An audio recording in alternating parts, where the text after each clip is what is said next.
everybody. I'm glad you're here. Thank you very much for joining me. I don't know how many of you heard about the nuclear power plant in southern Russia that was shut down after a malfunction at one of their major nuclear power plants yesterday, Tuesday, July 16th, 2024. The shutdown of the power plant led to sweeping outages and emergency restrictions across the region. A power unit at the Rostov nuclear plant automatically shut down on Tuesday after a false alarm, that they're calling it, in a turbine generator's safety system, according to the state operator. Rosner Godin said the plant's crew established and promptly resolved the cause of the malfunction later that evening.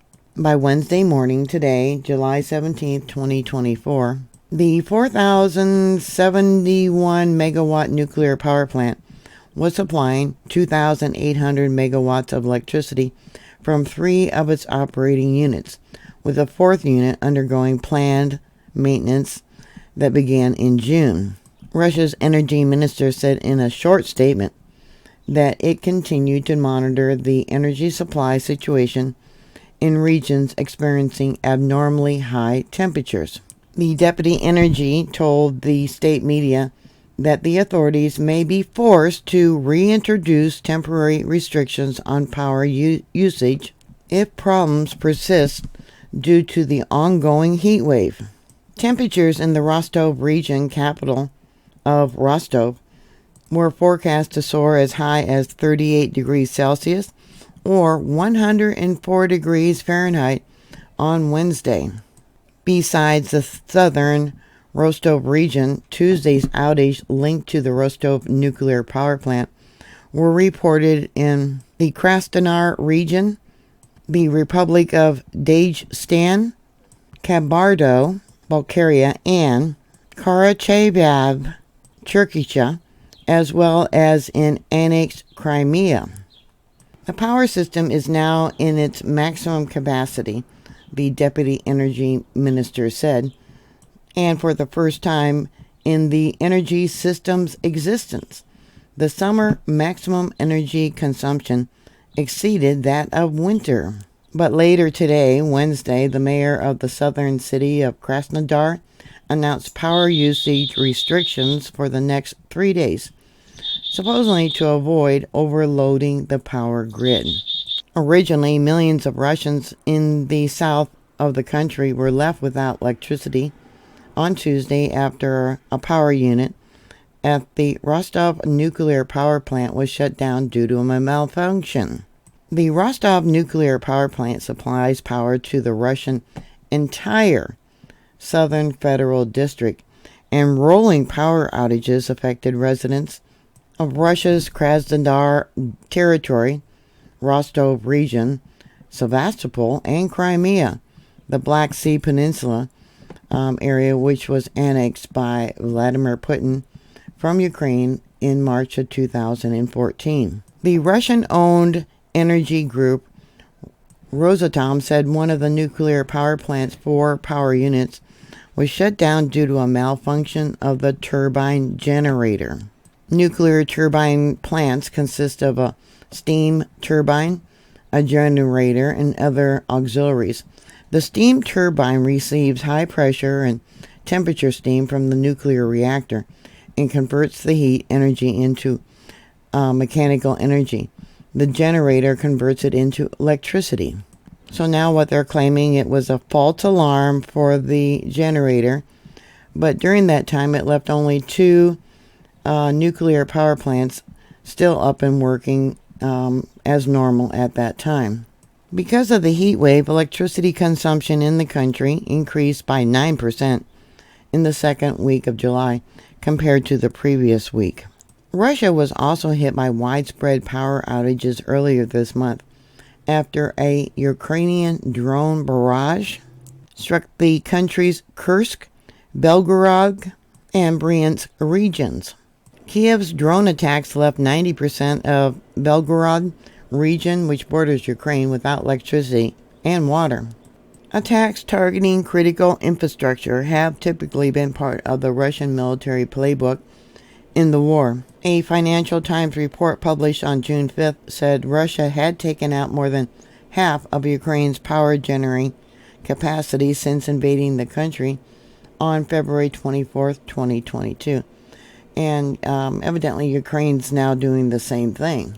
My first thought when I heard about the nuclear power plant and its turbines being down was maybe it was a cyber attack. While nuclear power plants are not connected to the internet, they're not fail-safe. Maybe many of you know about the Sputnik virus, maybe you don't.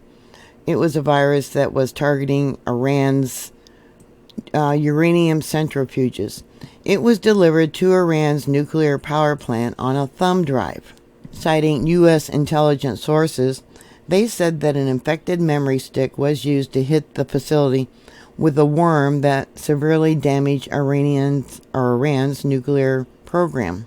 Back in 2022, 2 employees of Ukraine's Russian-controlled Zaporizhia nuclear plant were detained for passing information to Ukraine authorities, Russian National Guard said back then. The National Guard said it had prevented what it called illegal actions that threatened the plant's security and arrested 2 staff who it is said to have transmitted information to Ukraine armed forces about location of personnel and equipment on the site. You might remember, too, those of you that are familiar with Sputnik, how the Sputnik ended up going around the world, getting into other computer systems. According to Eugene Kaspersky, the worm also infected a nuclear power plant in Russia. Kaspersky noted, however, that since the power plant is not connected to the public internet, the system back then should have remained safe. Unless, of course, someone came in with a flash drive.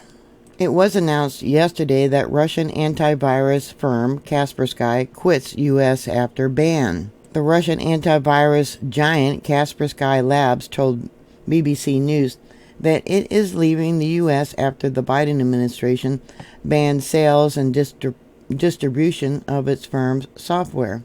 It comes after Commerce Secretary Gina Raimondo said last month that Moscow's influence over the company posed a significant risk to the U.S. infrastructure and services.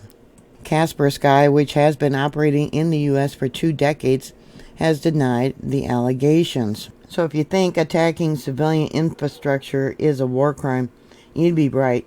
But spies from countries from around the world are fighting a silent, dirty war to pre-position themselves on civilian infrastructure like energy-producing civilian nuclear power plants to be able to commit sabotage during a moment of geopolitical tension. Until now, no cyber attacks on nuclear power plants have resulted in the release of radioactive material, but the trends are disquieting. The objective of a cyber attack may not be to cause death and destruction, for example, but to disrupt the operation of a nuclear facility, to inflict economic damage, or to embarrass a government or utility officials, maybe to blackmail companies to get even or just to test one's skills to see what happens. There is even a risk of cyber attacks aimed at other targets migrating into nuclear facilities and causing unprecedented damage. So they got a false alarm for the turbine there at the nuclear power plant in Russia. What was was it faulty equipment? What was the cause of that? Here's the location of that nuclear power plant. Drawn out in yellow is the border of Ukraine. And let's zoom into it. I'll show you exactly where it's at. It's right along a body of water. And you can see here, this is the 4 plants. 1, 2, 3, 4. One is currently shut down since June for regular maintenance. So they only had 2 of these actually working at the time. And they, replaced some circuit?